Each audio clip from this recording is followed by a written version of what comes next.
안녕하십니까. PB사업부 솔루션팀 김수정 대리입니다. 지난주에 처음으로 선보였던 솔루션TV 많이 봐주시고 좋은 피드백 주셔서 정말 감사합니다. 이번 솔루션TV에서는 가치주와 성장주, 누가 향후 시장을 주도할 것인지 상반되는 두 개의 리서치를 비교해드리고자 합니다.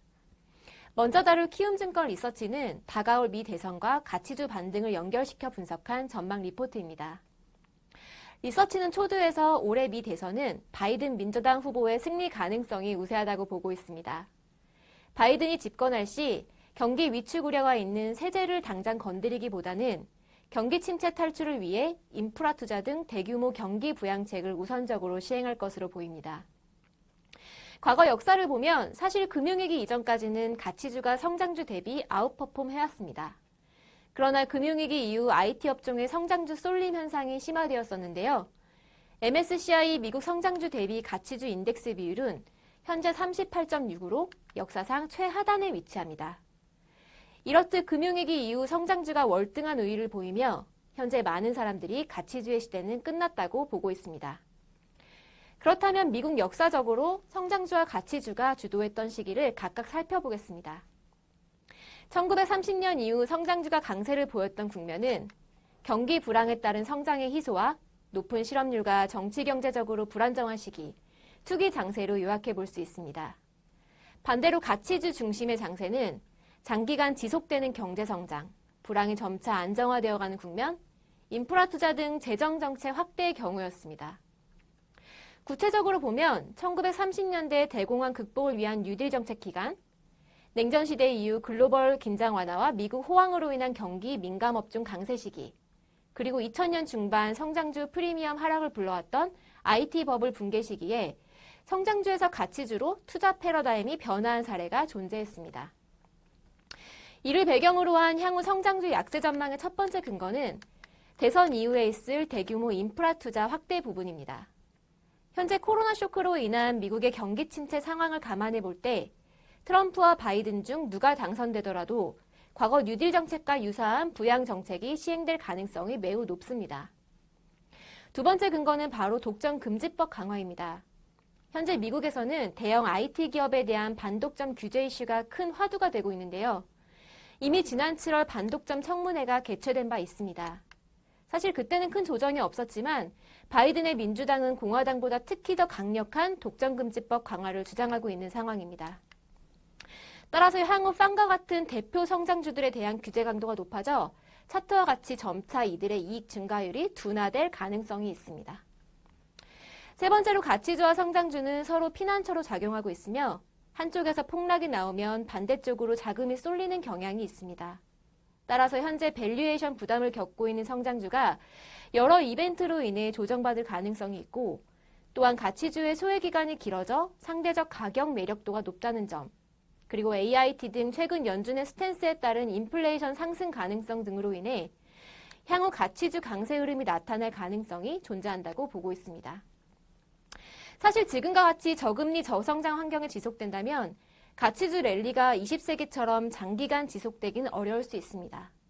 다만 IT 버블, 금융위기 등의 큰 침체 이후 가치주 비중이 증가해왔던 양상을 볼 때 대규모 재정 지출과 대형 성장주를 규제하는 독점금지법 등을 통해서 향후 가치주가 다시 떠오를 가능성이 존재한다고 키움증권에서는 전망하고 있습니다.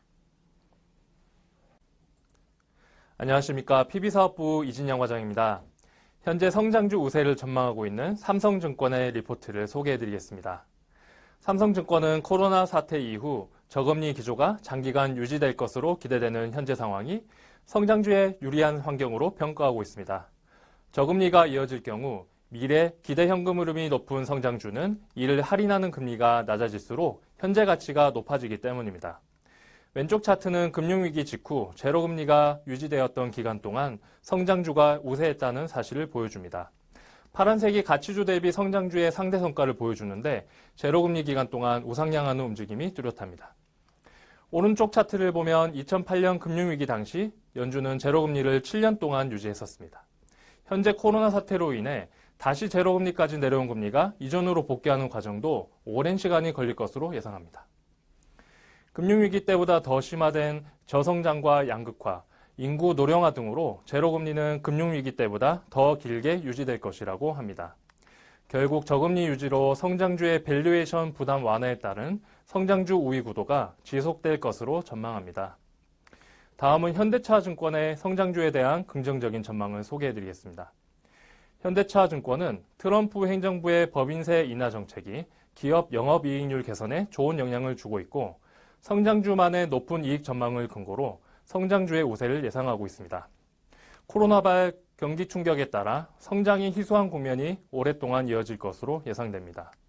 많은 주요 기업들의 매출 전망이 전년 대비 감소할 것으로 전망되지만 코로나의 수혜를 받는 언택트, 클라우드 등의 기술주 같은 경우에는 독보적인 성장세를 보이고 있습니다.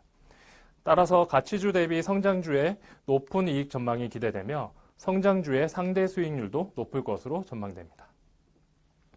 성장주를 담은 나스닥 지수가 1만 선을 돌파하며 과거 IT 버블의 붕괴 직전처럼 과열 국면이라고 보는 시각도 있습니다. 그러나 현대차증권은 지금의 상황과 90년대 IT 버블 당시의 상황을 비교했을 때는 이익주의, 밸류에이션과 정부 정책 등 모든 부분에서 차이가 있다고 판단합니다. 먼저 이익주의 비교입니다.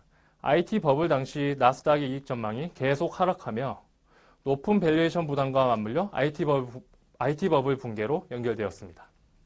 그러나 현재 2020년 나스닥 순이익 전망은 코로나 사태에도 불구하고 전년도와 비슷한 수준을 유지하고 있으며 2021년 내년 EPS 컨센서스는 18% 정도 증가할 것으로 예상됩니다. 다음은 금리 정책 비교입니다. IT 버블 당시 상황을 보면 클린턴 행정부 임기 동안 미국의 장기 호황에 따라 5% 정도의 높은 기준금리가 유지되고 있었습니다. 클린턴 재선을 앞두고 경기 부양을 위한 예방적 차원의 금리 인하를 단행했다가 클린턴 재선 성공 후 99년부터 점진적인 금리 인상에 나서며 증시 버블 붕괴를 초래했습니다. 현재는 코로나 사태 해결을 위하여 제로금리를 다시 회귀한 상황으로 기존 IT 버블 당시 금리 인상에 따른 시장 충격을 반면교사 삼아서 장기간 저금리 기조를 유지할 것으로 예상됩니다. 주로 성장주로 구성된 나스닥의 현재 주가 수익 비율 퍼는 30배 정도 수준으로 밸류에이션 고평가 우려가 있습니다. 그러나 현대차증권은 애플의 사례를 들어서 성장주의 밸류에이션 고평가 극복이 가능하다고 보고 있습니다. 지난 10년 동안 회색선인 애플의 주가는 가파르게 상승했지만 파란색인 퍼는 꾸준히 하락하며 안정된 모습을 보여주고 있습니다. 애플은 고평가 논란에도 불구하고 놀라운 성장을 동반한 주가 상승이 이어지면서 밸류에이션 우려를 해소시켰습니다. 다른 성장주들도 애플처럼 혁신을 통한 고성장과 장기간 수익성 개선이 이어진다면 결국 정상적인 퍼 수준에 근접하게 될 것이라고 예상합니다. 이상으로 가치주와 성장주를 전망하는 리포트들을 소개해드렸습니다. 감사합니다.